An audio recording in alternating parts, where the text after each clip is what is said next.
Run it up, then run it back. Run it up, then run it back.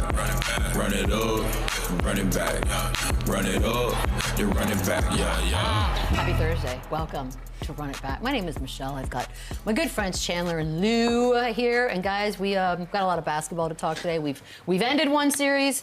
One possibly could end tonight, but we will kind of react to what we saw last night. This was a tough watch. I am not going to sit here and sugarcoat it.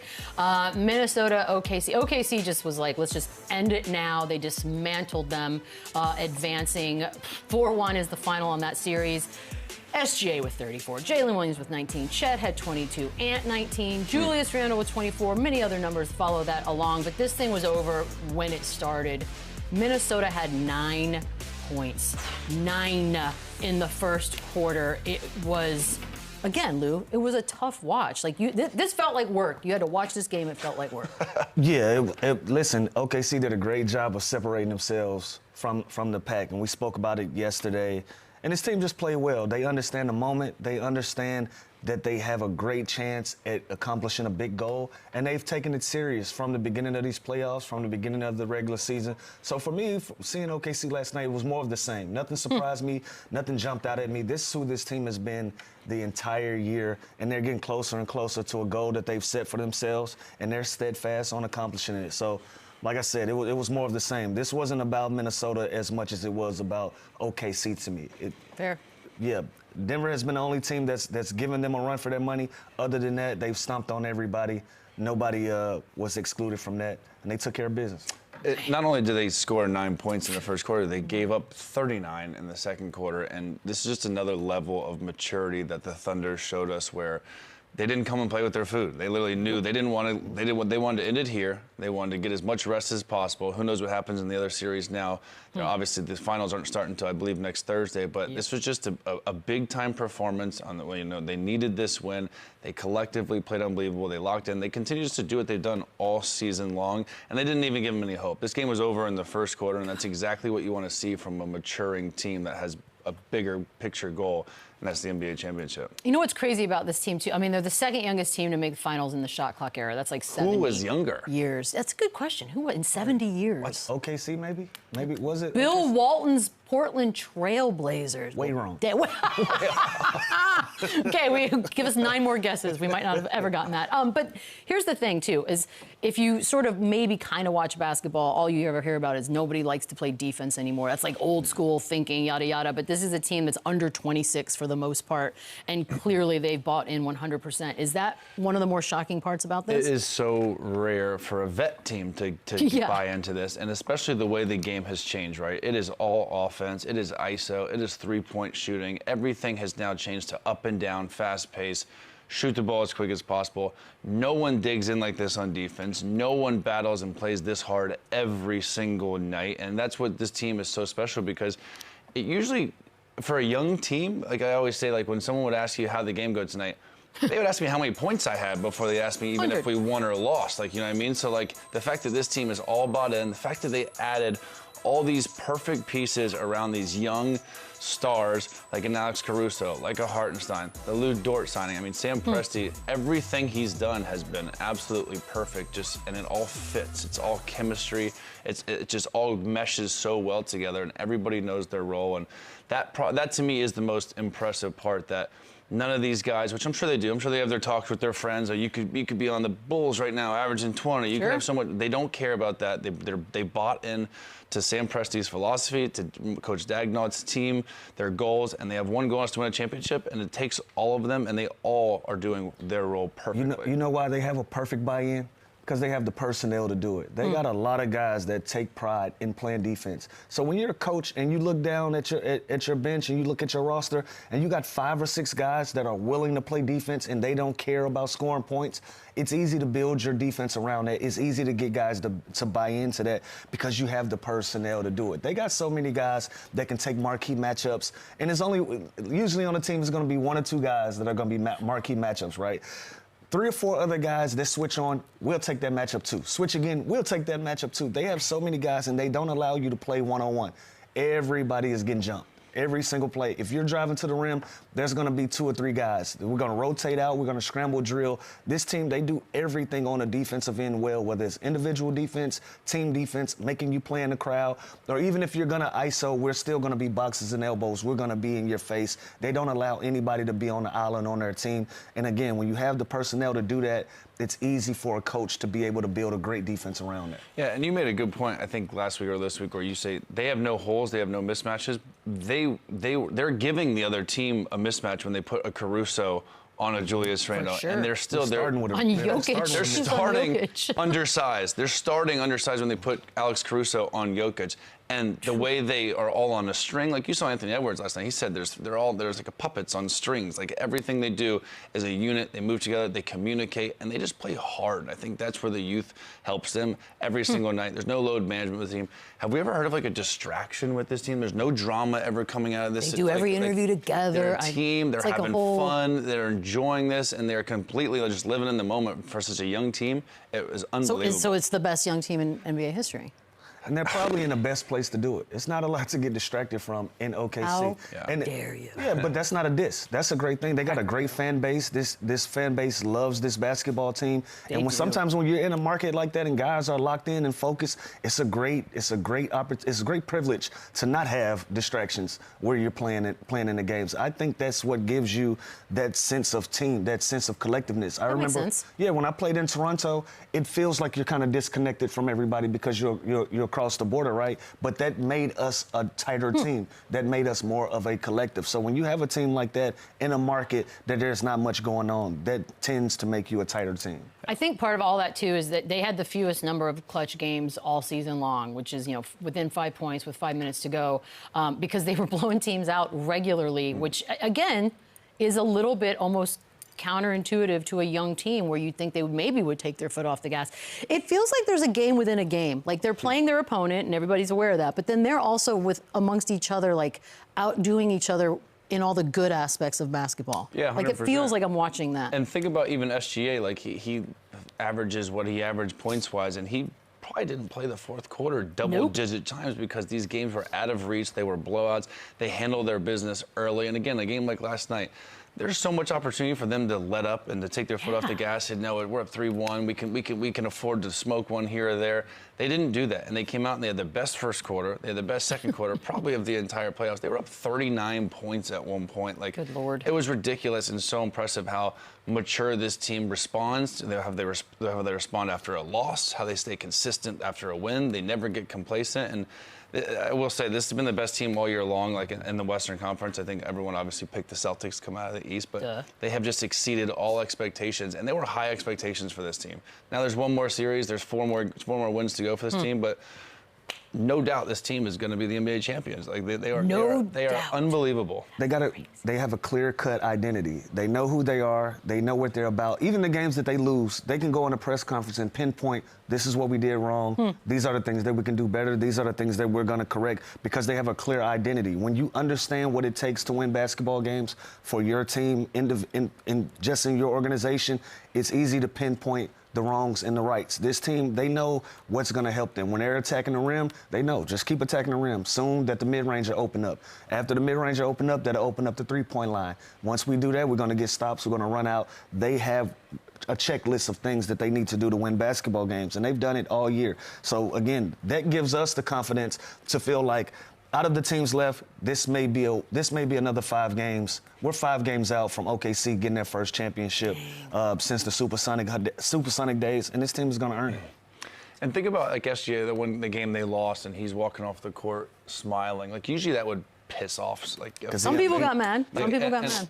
But don't you trust him by now? And I love what he said. It's easy to smile when you're winning, and nothing changed for him. That's just and even when they got blown out in Game 4 in this series, like they come right back. Or Game 3, they respond. They come right back, and their mindset and their attitude and their effort, most importantly, just never changes. And it's throughout. Like it's just not one guy. It's everybody doing the same thing. So you got SGA, Chet, and Jalen Williams. They combined for 75 last night. We want to do the homegrown conversation now. I preface it with, Obviously, SGA was part of a trade, but he was part of a flashy trade. He was not the main focus of when that trade went down, and it was a year into his career. So we're counting that as homegrown. Lou, are they the best homegrown trio since, you know, Steph, Clay, and Draymond? Listen, I'm weary about the best and all of those things because I know, buddy. They're still eating. They're still at the table. They got to finish. They got to finish this job. You know, I don't want to make them the best of anything, and they lay an egg in the NBA Finals, and we're trying to figure out something else to call them. They are building, and they are trending in the right direction. We're looking at a group that you're possibly going to have to deal with for the next 3 to 4 years consistently. Like, at least 2 more years, the roster as we see it, they're going to be together for at least another couple of seasons. They're going to put a lot of pressure on the league. So they are building out to be one of the best teams that we've seen in a long time. But you can go back to even the Golden State Warriors. When they begin to go on their run, it was kind of a surprise. They got the first, and we were like, okay. And then they went on a historic run, and now you can look back in hindsight, and you can say, this might have been one of the best homegrown teams that we've seen. Yep. Right now, they're in stage A. They're in the first stage of that. Well, I would say second because they started to build last year. They are very early in the process of them becoming one of the best teams, but I love the way that it's moving. And Golden State is slightly different because they were all drafted there, and it does, like you said, it's SGA's 1 year into his career. It just feels like he was meant to be here. The player he is today is because of that franchise, right? Because of the Oklahoma City Thunder, and he developed into this MVP player there. So it does feel like he's homegrown, even though he was a Clipper and he was part of the trade. To compare him to the Warriors, again, they have a couple of championships. What about Spurs? Spurs homegrown. Spurs, again, it's early. Like Lou said, we can't be. I fully think they're going to win the championship this year, and they haven't done anything to show me otherwise. But yes, this team is building a dynasty, which is funny to say because they haven't even won a championship. It does feel like foregone. They are building a dynasty. They are not going anywhere. Every team in the Western Conference especially, has to now build a team to go through them because this is the team to beat, regardless of what happens. Like Lou said, I think they're under contract at least the next 2 years to be together with this main core. And by the way, their core is like 12 guys. So they are going to be together, and they are going to be winning a lot of games for the foreseeable. Which sort of makes Ant's, you know, quotes after the game where he's like, I'm only 23, I've been here twice, I'll be here. It's like, yeah, you might get here again, but you're going to have to deal with this team now for the foreseeable future. Yeah, I love the attitude, but Ant just slightly missed the mark because, hey, listen, you've had a lot of success early on. I don't want you to take that for granted. You know, I've been to the Eastern Conference Finals once in 17 years. Like, that is something that you don't want to take for granted. Those opportunities come few and in between. And like we said, and you've been blessed to be able to do this consecutive years. These teams are going to get better. Yep. They're not going to wait around for you. So sometimes we got to take advantage of the opportunities that's in front of us instead of looking ahead. And that's what I want to see him work on this summer. I want him to understand the magnitude of where his career can go from here. Everybody around you is building. And he's going to be one of the great players of our time, of this generation's time. But so is SGA, so is Brunson, so is HALIBURTON, so is a lot of these guys. You still got guys, you still got the Trae Youngs, you still got the Lucas. You still got these guys that want to prove something to themselves. They want to prove something to their fan bases. So you got so many different storylines of young players in this league, and guards especially, that are still trying to make an imprint on this league. So don't take for granted the opportunities that you've been afforded and that you've earned thus far, because there are 100 other guys that want those chances as well. Yeah. And he's been there twice. I get how he could see it that way. He is 23 years old, and that is remarkable. That is unbelievable that he's done it this far. Let's not forget how good the Western Conference is. Let's not forget the 13th seed San Antonio Spurs are going to make a huge leap. I left Wemby out of what I just said. Like, but I knew you meant to keep him. You know what I mean? So, like, again, I understand what he's saying. I love that he even said, I feel bad for Mike Conley. Sure. A guy that's a vet that who knows if he's ever going to get back to this level again. Who knows if Anthony Edwards is never going to get back to this level. It's not a That's given. where I don't want him to be mistaken, because it isn't easy. He should know that firsthand, how hard it is to get here and how competitive it is. And the Thunder are in a much better situation than the Timberwolves. So if we're counting the Thunder kind of a shoe-in, obviously things can happen. But if they're the team, that means there's 14 teams for one other spot to get to that Western Conference final, and Minnesota is by no means guaranteed to get that. So I love his confidence. I love his attitude. This is Anthony Edwards to a T. And I get the logic. I get it. Yep. But it should hurt, and you should want more than the Western Western Conference. Also 23. I mean, that is also part of, big picture's harder at 23 than 33. He'll see it differently. Home court advantage in this thing. Look, a lot's been made, even during the broadcast last night. A couple times Mike Breen was like, can't hear the whistle, can't hear anything that's going on out there. And we've got Indiana and New York left, whoever makes it to the finals on that side. Who do you think has the best home court advantage? Is it OKC? It's OKC. Good Lord. And I played the playoffs there in first round, 2012, and it was chaos. Like, they're passionate, they're on their feet, they're waving the towels. Like Lou said, this is the hottest ticket in town. This is their team, this is their baby, so they are going to support. You'd rarely hear boos coming out of this arena when teams get up big on them. So this is a real supportive, loyal fan base, and as far as the teams left, we know how crazy the Knicks fans are and how that can cause some real problems in the streets. Indiana basketball, they have the deep roots there too, but I got to give it to the Thunder. It's always been crazy, and again, their team is so good. They have something.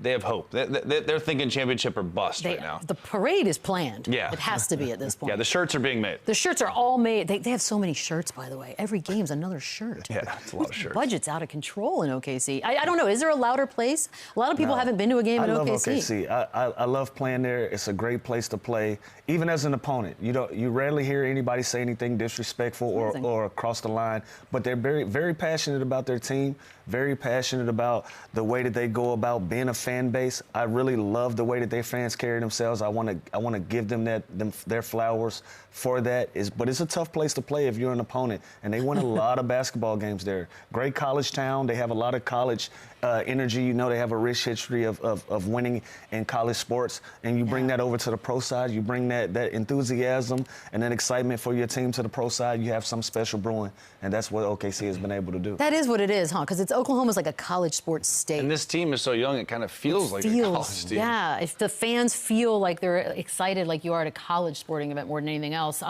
Obviously, SGA was the Western Conference Finals MVP. Duh. You add that to his already rewarded MVP award, and now he's got a chance to win a ring in the same season, and that has not been done since Steph Curry won all of the awards back in 14-15. I don't know, last 10 years, can you name anybody who's had a better run, a guard who's had a better run? Outside that, Steph Curry. That's the only other one. No. This has been an unbelievable ride for him. He continues to get better. The most 30, 40, 50-point games. Again, he doesn't even play the fourth quarter for 25, 30% of the game. So it has been unbelievable. And again, just collectively, this team, how there's a pecking order, there's roles, and everyone just stands in line and they follow suit. And again, SGA gets all the flowers, but Chet Holmgren was unbelievable in this series. We always talk about Evan Mobley for the Cavs has to make that jump. He's made that jump, and I can argue he could even make a bigger jump to continue to dominate and continue to grow as a big three. And again, we don't like the big three thing because SGA is so good, but this is a big three, and it is the best big three in the NBA. Wow, and we're not even going to argue about that. We've already talked about the fact that this could very well be the beginning of a dynastic run for them for at least the next several years. So now we got to look at everybody else. The West is obviously great, Lou, but if you are now a GM, if you're going into these rooms here in this offseason, is literally your entire motivation in the West you got to build something that beats these guys? Yep, everything is going to flow through OKC, and they're going to make the Western Conference adjust around them. And again, this is a group that's going to be together for the foreseeable future. They're going to have to deal with them, and you're going to have to build teams that's going to be able to beat them or at least compete with these guys. So now that you're looking around the league, you're trying to get a 4 or 5 that can shoot, that can stretch the floor. You're trying to find some hard work, some gritty guys that can go out there and play defense. I don't know if you're going to find anything close to SGA, but if you got a guy that's in his class, you want to build around him, and you want to put some really good pieces around him for you to even think about having a chance to come out of the West, because this team ain't going nowhere. Yeah, and this isn't new, right? Like, people during the Golden State dynasty, they tried to match up with them. Yep. Jokic after the championship, every Minnesota team built to beat them. We're still seeing remnants of teams that were built to beat Golden State. We're still seeing some old ruins of that. Think about this. A couple years, like you said, the Minnesota is built to beat Denver. Denver took this team to 7 games. Let's also by the way, forget about that. In hindsight, probably should be talked about a bunch today. Unbelievable, and I think we knew it because we called it. We said whoever this is the series. This is the champion coming out of the series. I believe those are the 2 best teams in the NBA that were left, especially with Tatum and the Celtics going out. This team took them to 7 games. So they're also, again, as good as the Thunder are and they're building, this is not a guarantee. This is not a shoe-in for them just to make the finals, because think about the playoff race with 3 to 8. The Houston Rockets are going to be good again. The Lakers, the Clippers, the Mavs are going to be better. Yep. Like there is going to be so many good teams, and they are going to add pieces to compete better and more with the Oklahoma City Thunder. And also, think about it. Let's say this thing goes left for OKC. They have enough assets to fix whatever Also the problem true. is. 100%. God, it's crazy. Yeah, they can make any adjustments that they need. Whatever They're they need. stacked for a while. Converse had an ad that came out after this game. I'm curious as to what we think about this, as far as taking a little shot at Ant. Are we? Yeah, there. Oh, wow. Oh, wow.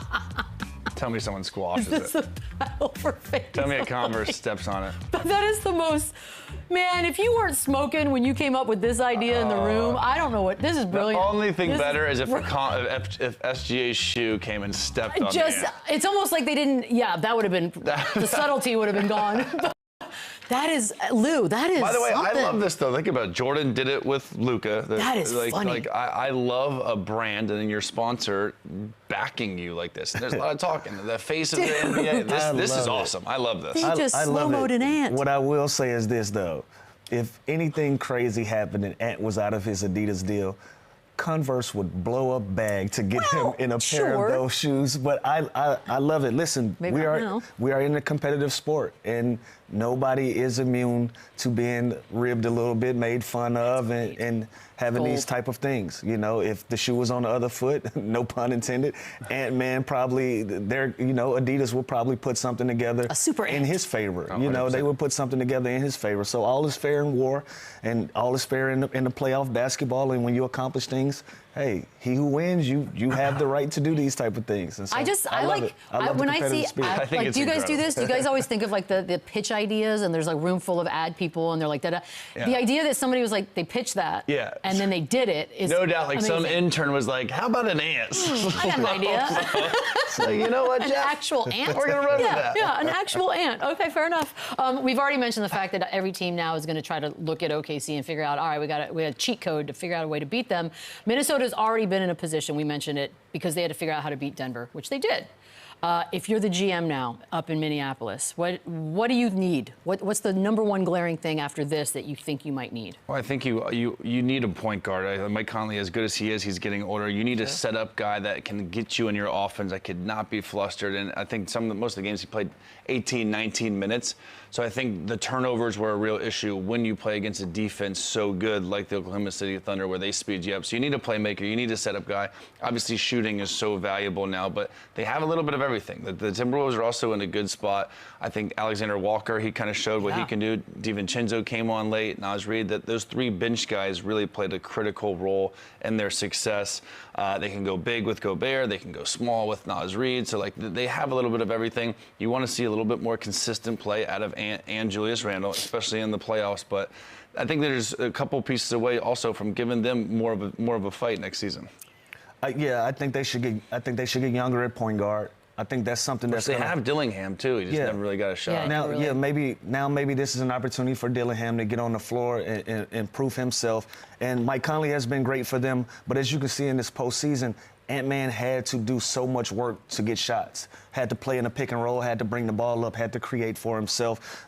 So if they can get younger at point guard, get somebody that can set the table for them, have Ant-Man play off of the ball a little bit more, have Fitch got to put him in more situations where he's playing off of playing off a dribble handoff, playing in the mid post, playing off of pin downs and screens, get him easier opportunities. And I think that's going to come with a point guard, somebody that can set the table for this team. Maybe looking to a wing scorer. I like what McDaniels has been able to do for this team. I like what they have right there. But if you can get somebody who can come off the bench at that position, at that 2, that /3 that can give you 10 to 12 points, along with Nas Reed and along with DiVincenzo, I think this team will be just fine. They'll be able to compete. But if I'm them, I don't overreact. It's some very small things that they got to shore up. It's one big issue is the point guard. I feel like for them moving forward, I think Mike is going to be 38, 39 years old. Who knows what his future holds? But if they can get younger at their point guard spot and allow Ant-Man the chance to play off of the basketball a little bit more and get his opportunities in the half court, I think they'll be a way better team. Before we head to break, though, just one more thing on Ant. I want to talk a little bit about what he said after the game. We'll play it for you right now, also because it's so fresh, and you got to look ahead to the offseason. So here he is. Like looking at Mike and his longevity, how hard it is to get there, does that put this in perspective at all, too? Yeah, I'm gonna work my butt off this summer. Nobody's gonna work harder than me this summer. I tell you that much. So, yeah, I'll try to make it happen again for Mike. That's like the saddest visual ever. Okay, so what does that mean for Ant? Like, what are you working on if you're him? I think just overall everything. I think is outside shooting, being more efficient, being more consistent. When defenses do shoot the gaps like they do, when they pressure him, getting off the ball, kind of using screens more, using pin downs. I think there's more things offensively he can do without the ball in his hands that he didn't do in this series. And again, I think the Oklahoma City defense is so good. They kind of expose some weaknesses there just of their offense, not of Anthony Edwards. He can create against anybody and on the planet. But I think his just shooting, his shot making, playing off the ball. You kind of watch Steph Curry film, come off more screens and staggers, play on constant movement and motion. So he's got to be in great shape. But no doubt in my mind, again, he's 23 years old. He's going to be back. He's going to be great. All right, we're going to take a very, very quick break. On the other side, Bobby Portis is back. Yes, and now we get to talk about the picture. Woohoo! Run it back, yeah. Run it up, run it back, run it up. How could you doubt me? You're champions, the Milwaukee Bucks. I don't need the fame for the comes with the extras. Nothing but net for Bobby. I don't get tired, go hard, no question. Bobby Portis, he is a competitor.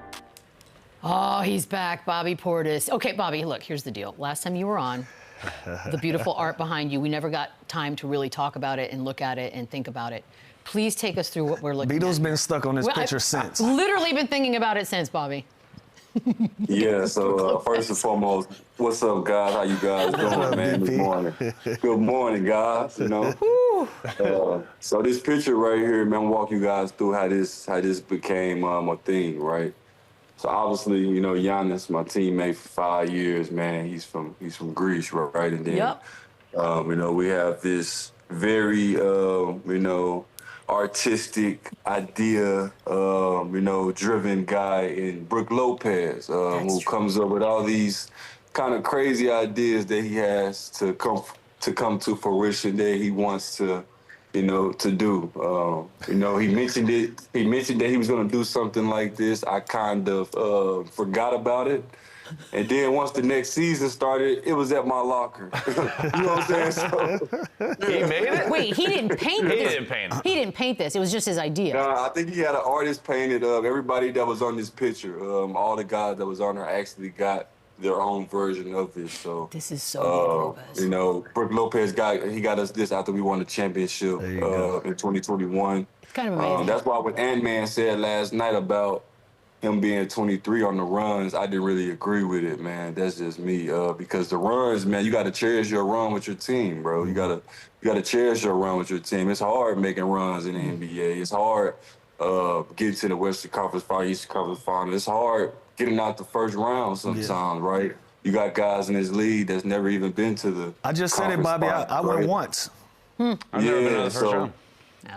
So like it's hard winning in this league, man. So I did hear Ant-Man. I'm a big, first and foremost, I'm a big Ant-Man fan. That's like one of my favorite players in the league to watch. I went to the game Monday to catch him. We saw you OKC. courtside. Yep. Yeah, so I went to go watch him, you know, Monday. So I didn't really agree with that comment because, you know, being a player in the league, man, it's not easy just getting back to the Western Conference Finals, Eastern Conference Finals. Like we won a championship and we've been out the first round one time since then, right? So it's kind of hard to go on these runs with your team. So like once you get a good group, once you get a good team that can actually have a chance to win, you gotta cherish that run because, you know, you gotta maximize because you don't know if that run gonna, you know, continue to go on for years to come. Teams get better, guys get better in the league, and you know, it's the league just keeps going on and on. I bet 7 years from now, when he'll be like, you know what? I was a little naive. I went twice in a row. I kind of get that being young is a beautiful thing because you just don't know yet how it's going to turn out.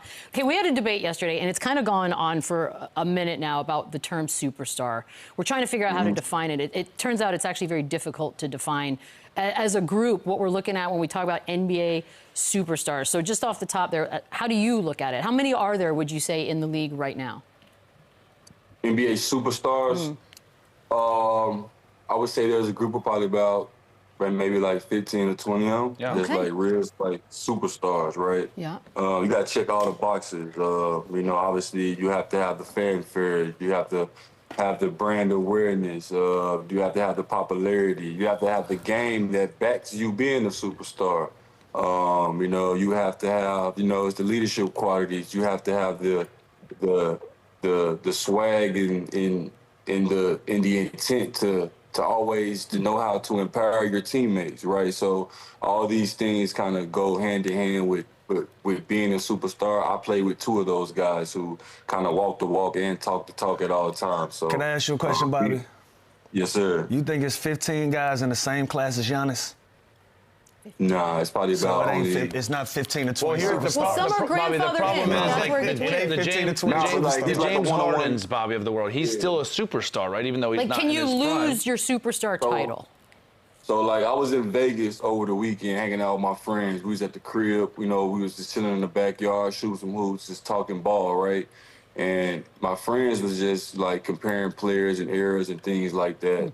And two of the names that they brought up was like Shaq and Giannis, right? And I told them just straight from the jump, like those like two one-on-one players, right? Like you don't even say those guys' last name. You just say Shaq and you just say Giannis. Right, like you don't say their whole name because you automatically know who you're talking about, right? So like that's what kind of makes them who they are. They're unique, they're one-of-one type of players. So I wouldn't say people are on his level only because like you can't really duplicate what he does, but superstar Those players. superstars. Now, do you have Yeah, really like good superstar players? Do players you in got another all regard, stars? Yes, but when you talk about superstars, it's 5, 6 superstars. 5 is so few, Here's my though. thing. 5 is Here's my nothing. thing. Who's your pool? Who's your pool? Obviously, you have Giannis, Jokic, LeBron. Luka, LeBron, Steph. Kevin Durant's still a superstar. We're already KD. over 5. We're already over 5. That's like Jason Tatum is a superstar too.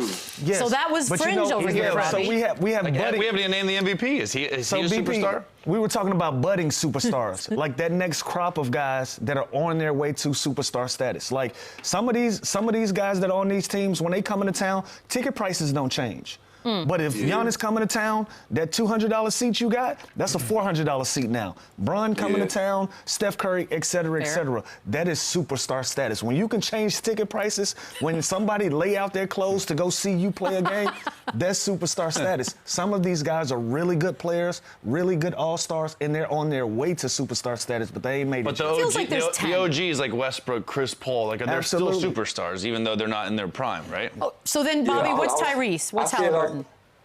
I don't really like commenting on HALIBURTON at all. No, I'm just talking, but I know. I was gonna respect it. Nah, but real talk though, I gotta respect it though. There it is. You know, there's a huge difference from not liking a team or liking a person because of your own personal reasons, and then there's a huge thing with, you know, respecting a guy's talent for what it is and what he does to help his team win, right? Like in that regard, like he's a point guard like Chris Paul in a sense, to where like he controls the game in a different way. He makes it fun for his team to go out there and play. His team but has a different level of belief behind him that kind of helps him be great.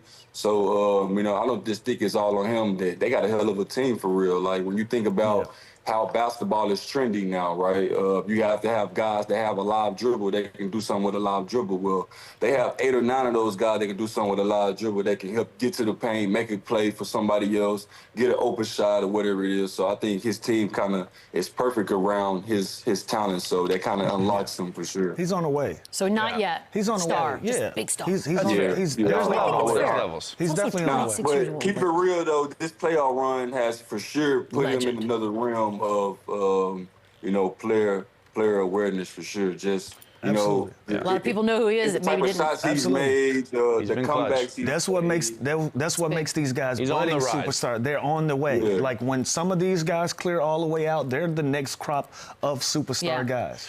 Bobby, let me ask you this. Sticking with the Pacers, unfortunately. I feel like everyone in the media has taken the other team in every series, especially Lou Will. What makes them the biggest? Dang. Throw some shade at Lou real quick. To keep it real, I didn't even hear what he said. So. I said every team has been writing off the Pacers all season long, including me, myself. And especially Lou. No, we patched that relationship up. That's fair. I'm good in Indiana. He's the mayor now of Indiana. What makes them so good, Bobby? Like, how are they possibly going to the NBA Finals this year after such a slow start? Man. Because sometimes as a competitor, sometimes as a player, like when you look at their team, just being honest, like you're not really like giving them enough credit, right? Like you might look at their team, you might kind of just overlook them, like, oh, okay, cool. Aaron Nesmith, like, all right, I got him tonight. Andrew Nembhard, okay, cool, I got him tonight. Until you get on the court with them, and then their energy just shift and be different, right? They picking you up full court, they turning you, they playing 10 guys, they playing a different style of ball that East Coast don't really play, right? They play West Coast ball in the East Coast, so it's a whole different type of feel when you get out there, like the Knicks, right? I was telling my guys before the series started that the Knicks could be in trouble only because they play 7, 8 guys, right? Yep. Sometimes 6 guys. Like, how can you play 6 or 7 guys against this type of team that's up and down ball? It doesn't matter if you score. They not celebrating. They picking you back up full court. They back on your tail. They bringing T.J. McConnell in. He might get him a couple steals, get him 10 points real fast, change the tempo of the game. So I think that their playoff success is built off guys that's kind of just overlooking them and not giving them enough credit to start the season. I mean, to start the series. Sometimes you got to have that proper respect for all your opponents, and I don't think that sometimes guys have that proper respect for them. And then they sneak up on you, and then they go up 3-1, and then they close you out in 5. Yeah. That's that. Yep. That's that on that. BP, I know we just touched on it, but you know you were in Minnesota and you caught some basketball. What you got going on in Minnesota? Because you caught Link Storm. You tapping in on WNBA. What's going on in Minnie, man? No, man, I'm just checking out all my guys, man. I got a lot of talent. I had a lot of just player relationships with guys on OKC and Minnesota. Obviously, Jalen Williams and Isaiah Joe, they went to my college alma mater in Arkansas. Been knowing Julius Randle forever. I've been knowing him since I was like 7, 8 years old, played ball against him. Oh, wow. Dante DiVincenzo was my teammate. He's actually on this picture as well. He's on that picture. He's on my championship team. Corliss Williamson, Big Nasty, that was my AAU coach growing up. Oh, you got a lot Arkansas. of connections there. Yeah, I got a lot of connections over there, so I had to go support all my guys, just making it to the finals. It's always cool just to see your friend. I think one of the biggest things that goes unforeseen, that's not talked about enough in the league, is like we all play with one another since we're kids, and we grow up with one another, and we see each other grow, and we see these guys start to have families. I see these guys start to become all-stars, superstar, whatever it is. So it's kind of cool just to have that support system, and those guys do the same for me, and I show my flowers back to those guys. So it's always good to just always some support WNBA action too. Yeah, my mom, she's a huge advocate of the WNBA. I am as well. 2 of the best teams played. It was actually a great game as well. And it was just fun just watching basketball. I'm a big-time basketball fan, so it can be 2 NIA teams playing on TV, and if that's the only thing going, I'm all in on it, man. I'm just hoping somebody give me a good show. Bobby, let's talk about the Thunder a little bit. They obviously came out of the West last night. They're now in the NBA Finals. You guys beat them in December in the NBA Cup. What was the game plan going into that game to stop SGA and that whole team? Because you held them to 81 points. SGA, I think, only had 21 points. So whoever comes out of the East, give us the scouting report against the Thunder and how you guys beat them. Yeah, man. So we had actually beat the Hawks to advance to the championship before that. They played Houston. They played after us in Vegas, and after we won and they won, I texted the group message straight up like, man, get the babies out the street. Straight up, like, you know what I'm saying? Like, get the kids out the street, man. Like, we grown men. Like, it's a one-game elimination. Like, these kids can't beat us in a one-game scenario, right? So it was kind of different for us in that regard because it's a one-game, winner-take-all. We've been in these moments before. We are battle-tested. We know what's to come, right? So, I think that moment kind of made them better. When you kind of have a failure throughout the season, it kind of, can take you either way. You can either, rebound from it and keep going, or you can, let that affect your season. After I watched those guys, after they lost that game, they went on a heater like 8, 9, 10, 10 straight. And that kind of propelled it's the rest of their season. And they've been fun to watch just as a fan of basketball. They have a great coach. Mike, he kind of gets the best out of all the guys. They kind of have a fun group that loves playing together. They're like an AAU team for real, man. They step out there and they just having fun. They get out the game, get on the mic, throw towels on people. They kicking it, man. They got a nice vibe, man. That what you need to win a championship, man. You got to have a team. They got a nice vibe. They love playing for one another. It's hard to get 15 grown men that sometimes have different agendas other than winning to get on the same page to come together and do it. So they have the perfect group for it, and I'm rooting for them, man. Got 2 of my Arkansas guys on there. The Pacers make it. You know I'm not rooting for them, so you know who I'm rooting for. So I want to ask you that. So it's probably going to be the Pacers. It could be the Knicks. Are you taking the Thunder regardless of who comes out of the East?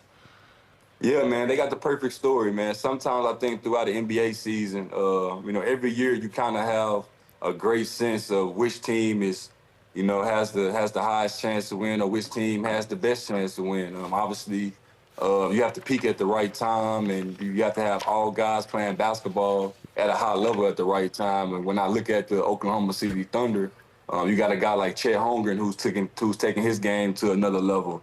You have a guy like Jalen Williams who's taking his game to another level. Watched him on Monday, just the shots he was making. Even when Minnesota made a run, it's like they made that shot to stop the run, stop the bleeding. So I see a team that's growing up before our eyes, and if they win a championship this year, we could see a new dynasty brewing in the NBA. SGA got the MVP, Western Conference MVP, might very well end up with a ring here in a couple more weeks. And if that happens, and I don't know, I think a lot of us mentally have a hard time sort of elevating some of the younger guys already to the ranks of the Giannis's and the Jokic's. But if he does pull this entire thing off, do we need to start doing that? Do we start talking about SGA like we talk about some of these other guys?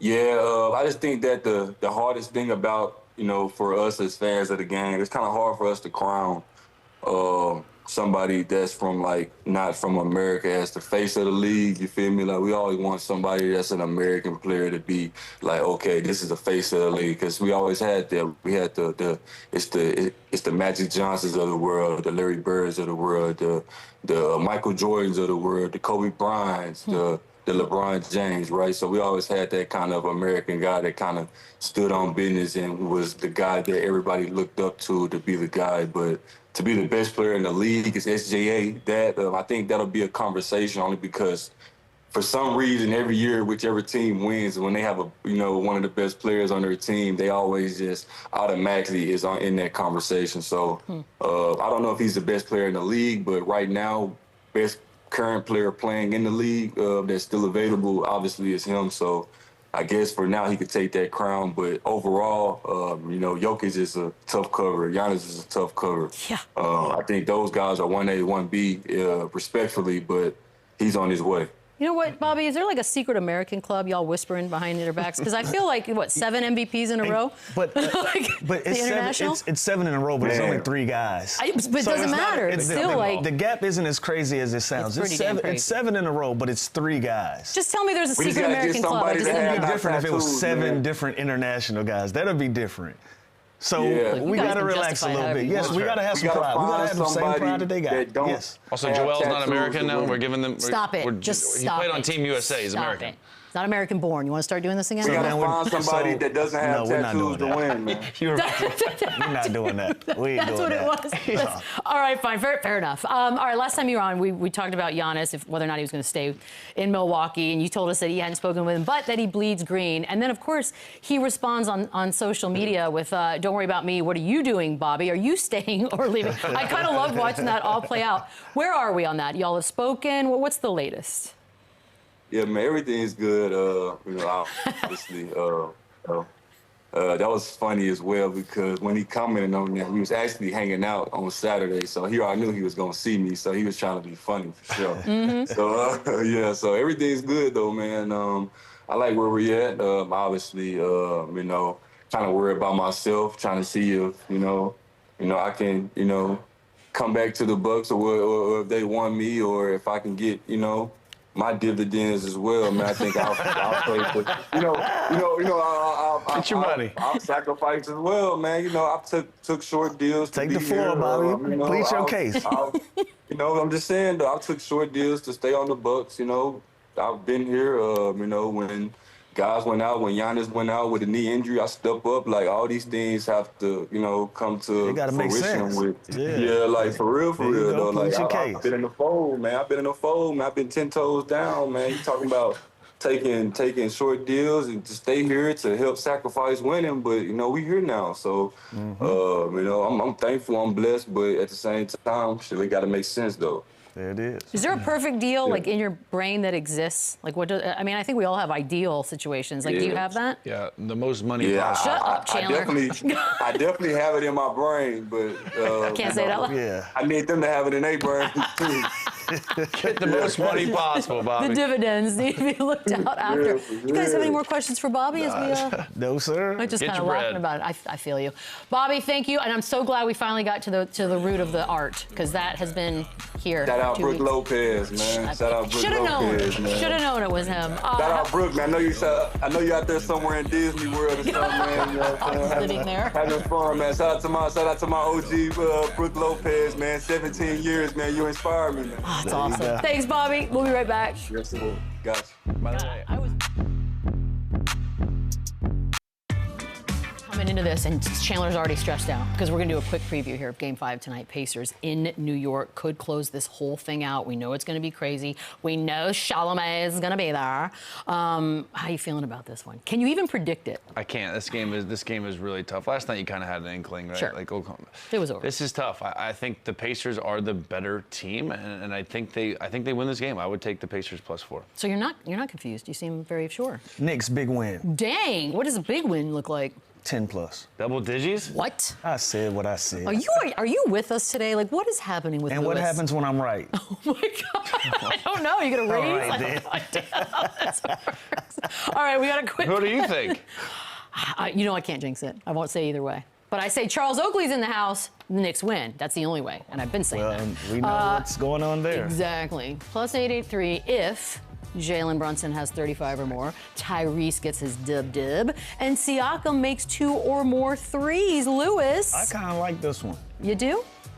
35+ is a tad bit high, but I like this one. I like this one a lot. +883 is not bad. I think Not Siakam, bad. if I had to pick one, which, by the way, we were wrong last night, But which Anthony part? Edwards was the one that didn't get the So points. we apologize to Chet. We thought SGA Chet covered, would be Chet covered. our bad. Siakam only 1-3 tonight. The other 2 cover. Well, it's very specific on your part. Was that a vision? I saw it. Dang, he just had a vision. All right, we're going to take a quick break, wrap things up on the other side. Run it up, then run it back. Run it up, run it back. Oh, start bench cut. We got one to do. All-time signature shoe line. You get Kevin Durant, you get Kobe Bryant, you get LeBron. Lou, you're first. Wait, Kevin Durant or Penny? What? Oh, it says Penny there. Okay. I'm gonna start Michael Jordan. Okay, fine. I'm gonna bench Kobe Bryant, and I gotta cut Penny. That goes. What does it say on my computer? None of those words. None of those words are up here. I think that goes right in order. Lou hit it. MJ, Kobe. MJ's a no-brainer. Penny. I think it'd still be that order even if it was KD, right? Still. Yeah. So it doesn't change anything? It is what it is. This might be the worst ending to a television show. Yeah, good job, Beadle. You killed it. That's not my fault. Conrad, you're fired. Enjoy the game tonight. Whatever happens, happens. We'll see y'all on Monday. Run it back, run it up, then run it back, yeah.